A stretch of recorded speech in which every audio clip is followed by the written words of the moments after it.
इसे हम बहुत बड़ा अन्याय मानते हैं। या किसी भी कोर्ट में जाऊंगा तो मेरे ऊपर ही जुर्माना लगा दिया जाएगा। और इस मामले में सेंट्रल गवर्नमेंट ने एक एफिडेविट दिया है जिसमें ये कहा है कि जो लोग भी सुरक्षा बलों के खिलाफ मुकदमे करते हैं सबके खिलाफ एफआईआर करने की हमें इजाज़त है। तो आपको उनसे पूछना चाहिए कि वो लड़ेंगी या नहीं लड़ेंगी। लड़ने देगी ये सरकार? अब ये आप बात सरकार से पूछिए कि साहब आप लड़ने देंगे कि नहीं लड़ने देंगे। मैं जब मारा जा रहा है उसे न्याय पाने की आज़ादी चाहिए, उसे ज़िंदा रहने की आज़ादी चाहिए, उसे मानव अधिकार चाहिए, संविधान का राज चाहिए। तो खाली 15 छत्तीसगढ़ के सुकमा ज़िले के गोमपाड़ गांव में 16 आदिवासियों की जो हत्या सुरक्षा बलों और पुलिस वालों ने की थी, उसके लिए जो न्याय मांगा गया था, जांच की मांग की गई थी सुप्रीम कोर्ट से। सुप्रीम कोर्ट ने जांच करने से मना कर दिया, करवाने से मना कर दिया और उल्टा याचिकाकर्ता पर 5 लाख का जुर्माना लगा दिया और याचिका को ठुकरा दिया। इसे हम बहुत बड़ा अन्याय मानते हैं और हम ये मानते हैं कि सुप्रीम कोर्ट ने आदिवासियों के न्याय पाने के अधिकार पर हमला कर दिया है। अब इसके बाद कोई भी आदिवासी न्याय मांगने सुप्रीम कोर्ट आने में डरेगा।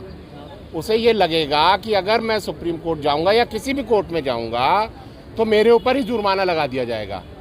और इस मामले में सेंट्रल गवर्नमेंट ने एक एफिडेविट दिया है जिसमें ये कहा है कि जो लोग भी सुरक्षा बलों के खिलाफ मुकदमे करते हैं सबके खिलाफ एफआईआर करने की हमें इजाज़त दो और सबको गिरफ्तार करने की इजाज़त दो। तो सुप्रीम कोर्ट ने मेरे वाले मुकदमे में ये इजाज़त भी दे दी है सेंट्रल गवर्नमेंट को।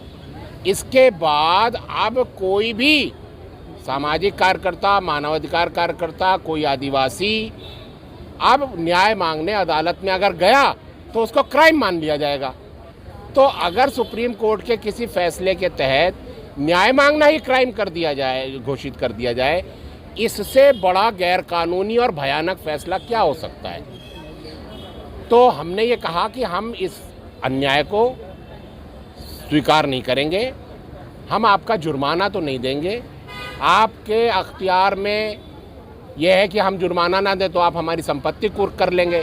तो संपत्ति मेरे पास है नहीं, ना मकान है ना ज़मीन है, बाकी बचा मेरा शरीर। तो आप शरीर को कैद कर लो, जेल में डाल दो मुझे, लेकिन हम 5 लाख रुपया नहीं देंगे। अभी जो सरकार शासन में है केंद्र में, उन्होंने पहली मर्तबा पूरे देश भर में ऐलान कर दिया और एक आदिवासी महिला को राष्ट्रपति उम्मीदवार बना के, और वो जीती भी, जो कि एक स्वागत योग्य भी है। लेकिन क्या वो आदिवासी महिला वो अपने समाज, अपने उन आदिवासी के हकों के लिए लड़ेंगी?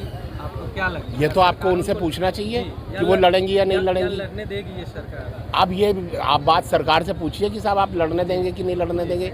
मैं क्या बताऊं। उम्मीद है तो मिलने की कोशिश कर रहे हैं, हमने चिट्ठी भेज दी है। अब अगर वो बुलाती हैं तो जाके बात करेंगे, न्याय देंगी तो बहुत खुशी होगी।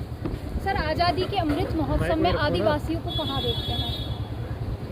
देखिए, आज़ादी जो होती है वो खाली झंडे से नहीं होती है या एक दिन से नहीं होती है। आज़ादी रोज़ चाहिए, हर समय चाहिए, हर जगह चाहिए।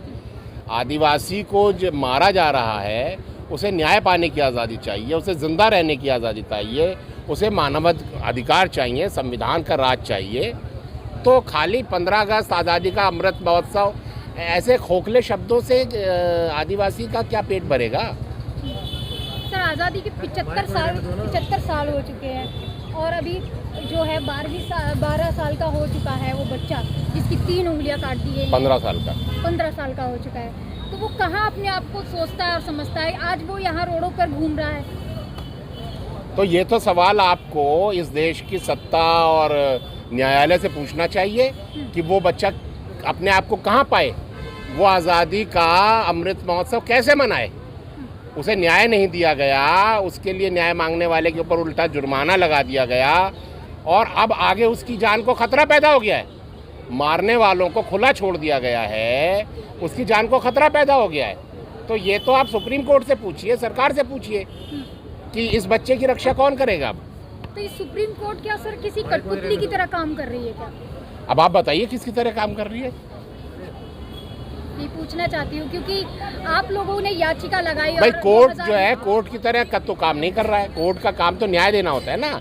कोर्ट अन्याय करेगा तो उसको कैसे कबूल किया जाए। तो सर मतलब आखिरी सवाल मेरा ये है कि जिस तरीके से न्यायालय काम कर रहा है, आपने याचिका लगाई, 2009 का केस था, उसके बाद आपको झूठा साबित कर दिया गया, तो मतलब साबित नहीं किया, खाली घोषित किया है। साबित कैसे हुआ? उनके कहने से थोड़ी हो गया। घोषित करा है, घोषित किया है, साबित थोड़ी हुआ है। कोई जांच थोड़ी हुई है मेरी। आप लगातार इतने टाइम से जो है कभी जंतर मंतर पे कर रहे हैं, कॉन्स्टिट्यूशन क्लब में आप लगातार आ रहे हैं, इन आदिवासियों के साथ इनकी आवाज़ें उठा रहे हैं, कभी आप दिल्ली यूनिवर्सिटी आ रहे हैं, लेकिन मैं यहाँ देख रही हूँ नेशनल मीडिया जैसे के लिए ये मुद्दा है ही नहीं। भाई नेशनल मीडिया को एडवर्टीजमेंट तो यही पूंजीपति देते हैं ना, जिनके लिए आदिवासियों को मारा जा रहा है, तो वो क्यों बोलेंगे। चलिए, बहुत बहुत शुक्रिया।